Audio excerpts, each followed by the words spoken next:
નમસ્કાર મિત્રો, સ્વાગત છે તમારું આ વિડીયોમાં. મિત્રો, આજના આ વિડીયોની અંદર આપણે કોચિંગ સહાય યોજના 2025-26 વિશેની સંપૂર્ણ માહિતી જે છે એ મેળવવાના છે. કોચિંગ સહાય યોજના એ ગુજરાત સરકારની એક એવી યોજના છે જેની અંદર સરકારી નોકરીની તૈયારી કરવા માટે તમને ગુજરાત સરકાર દ્વારા દર વર્ષે ₹20,000ની સહાય જે છે એ ચૂકવવામાં આવે છે અને એના માટે ઓનલાઈન ફોર્મ ભરવાનું પણ જે છે એ શરૂ થઈ ગયું છે. તો આજના આ વિડીયોની અંદર આપણે કોચિંગ સહાય યોજના વિશેની સંપૂર્ણ માહિતી મેળવીશું. કઈ કઈ પરીક્ષાની તૈયારી કરવા માટે આ સહાય જે છે એ આપવામાં આવે છે, આ સહાય માટે તમારે ઓનલાઈન ફોર્મ જે છે એ કઈ વેબસાઇટ પર ભરવાનું હશે અને ઓનલાઈન ફોર્મ ભરવા માટે તમારે કઈ કઈ લાયકાત હોવી જરૂરી છે એ તમામ માહિતી જે છે એ આપણે જોવાના છે. તો હવે શરૂ કરીએ આજનો વિડીયો. તો તમે જોઈ શકો છો, ગુજરાત કોચિંગ સહાય યોજના 2025 માટે સ્કોલરશીપ માટે ઓનલાઈન ફોર્મ ભરવાનું જે છે એ શરૂ થઈ ગયું છે. દર વર્ષે ₹20,000ની સ્કોલરશીપ જે છે એ આપવામાં આવે છે સરકારી નોકરીની તૈયારી કરવા માટે. સાથે સાથે જી, નીટ, ગુજકેટની તૈયારી કરવા માટે પણ આ સ્કોલરશીપ જે છે એ આપવામાં આવે છે અને આ સ્કોલરશીપનો લાભ છે એ તમામ કેટેગરીના વિદ્યાર્થીઓ છે એમને આપવામાં આવે છે. તો એની સૌપ્રથમ તમે જોઈ શકો છો, જે ભાનુબેન બાબરિયા છે એમના દ્વારા ટ્વીટ કરીને ઇન્ફોર્મેશન આપવામાં આવી હતી. વિકસતી જાતિ કલ્યાણ દ્વારા અમૃત રાજ્ય સરકારની વિવિધ કોચિંગ સહાય યોજનાઓનો લાભ આપવા માટે ઈ સમાજ કલ્યાણ પોર્ટલ મારફતે ઓનલાઈન અરજીઓ જે છે એ મંગાવવામાં આવે છે. તો જે રાજ્ય સરકાર દ્વારા જે છે એ વિવિધ કોચિંગ સહાય યોજનાઓ આપવામાં આવે છે એના માટે ઈ સમાજ કલ્યાણ પોર્ટલ પર ઓનલાઈન ફોર્મ ભરવાનું જે છે એ શરૂ થઈ ગયું છે. આગળ તમે જોઈ શકો છો, સહાય મેળવવા ઈચ્છતા વિદ્યાર્થી/તાલીમાર્થીઓએ ઈ સમાજ કલ્યાણ.gujarat.gov.in પોર્ટલ પર 1/9/2025 થી 15/10/2025 સુધી આનુષાંગિક પ્રમાણપત્રો સહ ઓનલાઈન અરજી કરવાની રહેશે. તો જે આ વેબસાઇટ છે ઈ સમાજ કલ્યાણ.gujarat.gov.in, આ વેબસાઇટની લિંક છે એ તમારા માટે નીચે ડિસ્ક્રિપ્શન બોક્સની અંદર આપવામાં આવેલી છે. 1/9/2025 થી 15/10/2025 સુધીમાં તમારે આ કોચિંગ સહાય યોજનાનો લાભ મેળવવા માટે ઓનલાઈન અરજી જે છે એ કરવાની રહેશે. તમે જોઈ શકો છો, વિગતવાર જાહેરાત જે છે આપવામાં આવેલી છે. નિયામક વિકસતી જાતિ કલ્યાણ ગુજરાત રાજ્ય ગાંધીનગર શૈક્ષણિક વર્ષ 2025-26 માટે વિકસતી જાતિ કલ્યાણ દ્વારા અમલિત નીચે મુજબની યોજનાઓનો ઓનલાઈન અમલ કરવા બાબત. વર્ષ 2025-26 માટે અંતર્ગત નિયામક વિકસતી જાતિ કલ્યાણ ગુજરાત રાજ્ય ગાંધીનગર દ્વારા નીચે મુજબની 3 કોચિંગ સહાય યોજનાનો અમલ જે છે એ ઈ સમાજ કલ્યાણ પોર્ટલ મારફત કરવાનો થાય છે.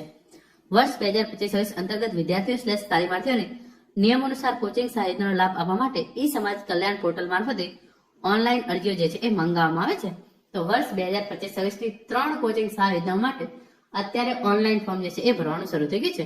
જે પહેલી યોજના છે, સ્પર્ધાત્મક પરીક્ષા વર્ગ 1, 2 અને 3 ની પૂર્વ તૈયારી માટે તાલીમ લેનાર સામાજિક અને શૈક્ષણિક રીતે પછાત વર્ગના તાલીમાર્થીઓને ખાસ પ્રોત્સાહન સહાયની રકમ 20,000 અથવા ખરેખર ચૂકવવાની થતી ફી બેમાંથી જે ઓછું હોય તે. તો તમે ક્લાસ 1, 2 અને ક્લાસ 3 ની તૈયારી કરતા હોય, તમે ગુજરાત સરકારની કોઈ પણ જે છે એ સરકારી નોકરીની તૈયારી કરતા હોય, તમને ₹20,000 સુધીની સ્કોલરશીપ જે છે એ મળવાપાત્ર છે.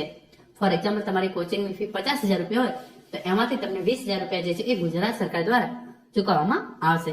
એના પછી બીજા નંબરની યોજના તમે જોઈ શકો છો, સામાજિક અને શૈક્ષણિક રીતે પછાત વર્ગના વિદ્યાર્થીઓને તથા આર્થિક રીતે પછાત વર્ગના વિદ્યાર્થીઓને નીટ, જી, ગુજકેટ જેવી પરીક્ષાની પૂર્વ તૈયારી માટે કોચિંગ સહાય યોજનાની સહાયની રકમ ₹20,000 અથવા ખરેખર ચૂકવવાની થતી ફી બેમાંથી જે ઓછું હોય તે. તો તમારે નીટ, જી, ગુજકેટ વગેરે જેવી પરીક્ષાની તૈયારી કરવા માટે તમને ₹20,000 સુધીની સહાય જે છે એ ગુજરાત સરકાર દ્વારા ચૂકવવામાં આવે છે.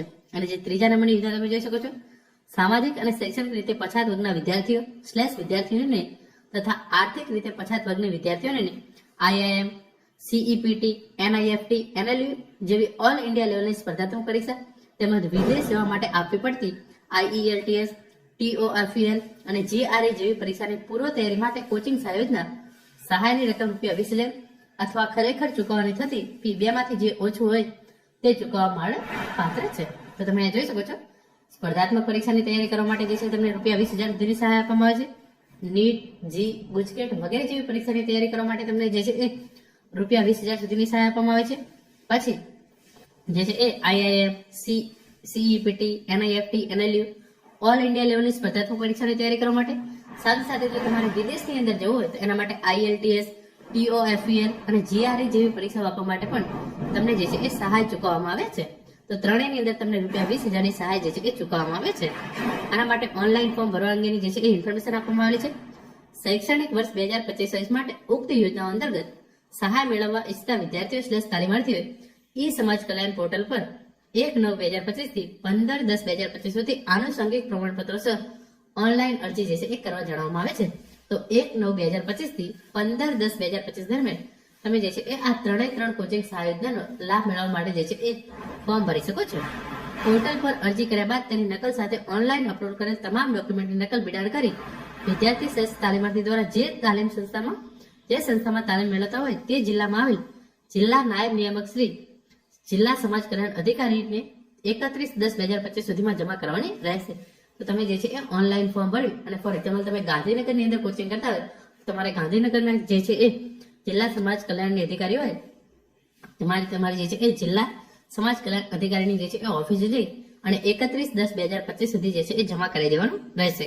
ફોર એક્ઝામ્પલ તમે પાટણની અંદર કોચિંગ કરતા હોય તમારે પાટણની અંદર, તમે અમદાવાદની અંદર કોચિંગ કરતા હોય તમારે અમદાવાદની અંદર, તમે મહેસાણાની અંદર કોચિંગ કરતા હોય તો મહેસાણાની અંદર, અને ભાવનગર જિલ્લાની અંદર કોચિંગ કરતા હોય તો ભાવનગર જિલ્લાની અંદર, એટલે કે તમે જે પણ જગ્યાએ કોચિંગ કરતા હોય એ જિલ્લાની જે છે એ સમાજ કલ્યાણ અધિકારી જોડે જે છે એ તમારે અરજી જે છે એ 31/10/2025 સુધી જમા કરાવવાની રહેશે.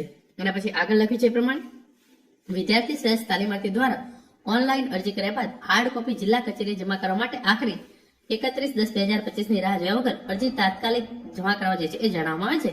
એટલે કે તમારે એવું નથી કે 31/10/2025 ના રોજ જે છે એ જમા કરાવ્યું. જો તમે પહેલી તારીખે જે છે એ ફોર્મ ભરી દો છો તો તમે બીજી તારીખે પણ જઈ અને તમારા ડોક્યુમેન્ટ્સ અને અરજી જે છે એ સમાજ કલ્યાણની ઓફિસે જઈ અને જમા કરાવી શકો છો. પછી આગળ જે છે એ લખ્યું છે પ્રમાણે ઓનલાઈન અરજી કરાવવાની તારીખથી 15/12/2025 સુધીના સમયગાળા દરમિયાન વિદ્યાર્થી શ્રેષ્ઠ તાલીમાર્થીનું કોચિંગ ચાલુ હોવું જોઈએ.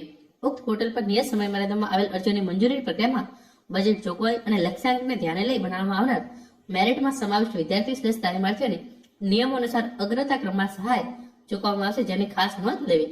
તો 15/12/2025 સુધી તમારું જે છે એ કોચિંગ ક્લાસીસ જે છે એ ચાલતા હોવા જોઈએ તો જ તમને જે છે એ આ સહાય મળવાપાત્ર છે. અને એના પછી જે પણ અરજીઓ આવી છે એના આધારે જે છે એ મેરિટ બનાવવામાં આવશે અને એના આધારે તમને જે છે એ આ સહાય ચૂકવવામાં આવશે. વિદ્યાર્થી શ્રેષ્ઠ તાલીમાર્થીને પસંદ કરવાની સંસ્થાના ધારો ધોરણો અંગેની સંપૂર્ણ માહિતી જે છે એ વેબસાઇટ પર મૂકવામાં આવેલી છે. તો તેમજ સંબંધિત યોગ્ય અપડેટ માટે પોર્ટલ પર સમયાંતરે જે છે એ માહિતી અપડેટ કરવામાં આવશે. તો તમારે જે છે એ આ વેબસાઇટ છે એના પર જઈ અને વધારે ઇન્ફોર્મેશન જે છે એ તમે આ યોજના અંતર્ગત મેળવી શકો છો. અને ખાસ નોંધ છે, જિલ્લા કક્ષાએ 31/10/2025 સુધીમાં હાર્ડ કોપી જમા ન કરાવેલ વિદ્યાર્થી શ્રેષ્ઠ તાલીમાર્થીને અરજી ધ્યાને લેવામાં આવશે નહીં. એટલે કે તમે ઓનલાઈન ફોર્મ ભરો છો પરંતુ જિલ્લા સમાજ કલ્યાણની કચેરી જઈ અને 31/10/2025 પહેલા ફોર્મ જમા કરાવશો નહીં તો તમને આ સહાય યોજનાનો જે છે એ લાભ મળવા પાત્ર થશે નહીં. તો મિત્રો આ હતો આજના વિડીયો જેની અંદર આપણે સરકાર દ્વારા 3 કોચિંગ સહાય યોજના અંતર્ગત વિદ્યાર્થીને સહાય ચૂકવવામાં આવે છે એના વિશેની સંપૂર્ણ માહિતી મેળવી છે. આશા રાખું છું આજનો આ વિડીયો જે છે તમને ચોક્કસથી ઉપયોગી થશે. Thank you so much for watching.